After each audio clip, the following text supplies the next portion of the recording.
Welcome to HS24 news. నేను జగదీష్. ఇవాటి special story చూద్దాం. మహావిశాఖ నగరపాలక సంస్థలో రాజకీయం వేడెక్కింది. మేయర్ గొలగాని హరివెంకట కుమారి బాధ్యతలు చేపట్టి 4 ఏళ్లు పూర్తి కావడంతో అవిశ్వాస తీర్మానం పెట్టేందుకు చట్టపరంగా అవకాశం ఏర్పడింది. అందుకు అనుగుణంగా కూటమి సర్కార్ కూడా సిద్ధమవుతోంది. ఈ మేరకు అవిశ్వాస తీర్మానంపై కలెక్టర్కు నోటీసు ఇచ్చేందుకు రంగం సిద్ధం చేస్తున్నారు.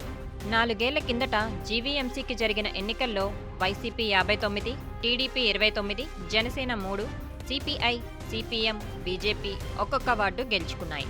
ఇండిపెండెంట్లు 4 చోట్ల విజయం సాధించారు. రాష్ట్రంలో అప్పటికే వైసీపీ అధికారంలో ఉండటం, మెజారిటీ వార్డులను ఆ పార్టీ దక్కించుకోవడంతో ఇండిపెండెంట్లుగా గెలిచిన 4 కార్పొరేటర్లు అధికార పార్టీకి మద్దతు పలికారు. టీడీపీకి చెందిన ఒక కార్పొరేటర్ వైసీపీలో చేరగా మరో 2 కూడా ఆ పార్టీకి మద్దతు పలికారు. దీంతో వైసీపీకి భారీ మెజారిటీ రావడం వల్ల 3 సార్లు స్టాండింగ్ కమిటీ ఎన్నికలకు ఏకగ్రీవం చేసుకుంది.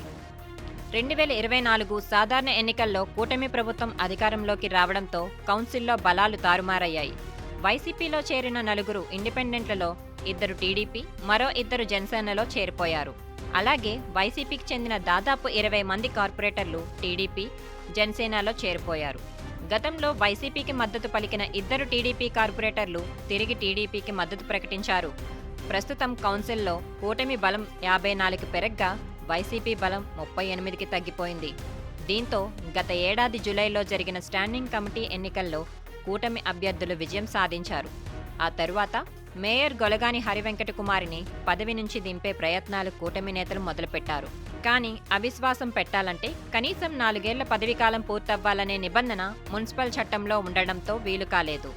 ఈ నెల 18 నాటికి మేయర్ పదవి చేపట్టి 4 ఏళ్లు పూర్తవడంతో కూటమి నేతలు తమ ప్రయత్నాలను ముమ్మరం చేశారు. కూటమి కార్పొరేటర్లతో పాటు ఎక్స్ అఫీషియో సభ్యుల హోదాలో నగర పరిధిలో ఎమ్మెల్యేలు, ఎంపీలు, ఎమ్మెల్సీలు సంతకాలతో నోటీస్ సిద్ధం చేశారు. కలెక్టర్కు నోటీస్ అందజేసే ముందు CM Chandrababu Naidu, deputy CM Pawan Kalyan కలిసి మేయర్ మార్పు విషయాన్ని వివరించాలని నిర్ణయించారు. కొత్త మేయర్ ఎన్నికకు కావాల్సిన సంఖ్యాబలం కూటమికి ఉన్నప్పటికీ వైసీపీకి చెందిన కార్పొరేటర్లను మరింత మందిని చేర్చుకోవాలని కూటమి నేతలు వ్యూహరచన చేస్తున్నారు. జీవీఎంసీ మేయర్ ఎవరనే అంశంపై సర్వత్రా ఉత్కంఠ నెలకొందని పలువురు అభిప్రాయపడుతున్నారు. చూసారుగా, ఇది ఇవాటి స్పెషల్ స్టోరీ. మరో ఇంట్రెస్టింగ్ టాపిక్తో మళ్ళీ కలుద్దాం.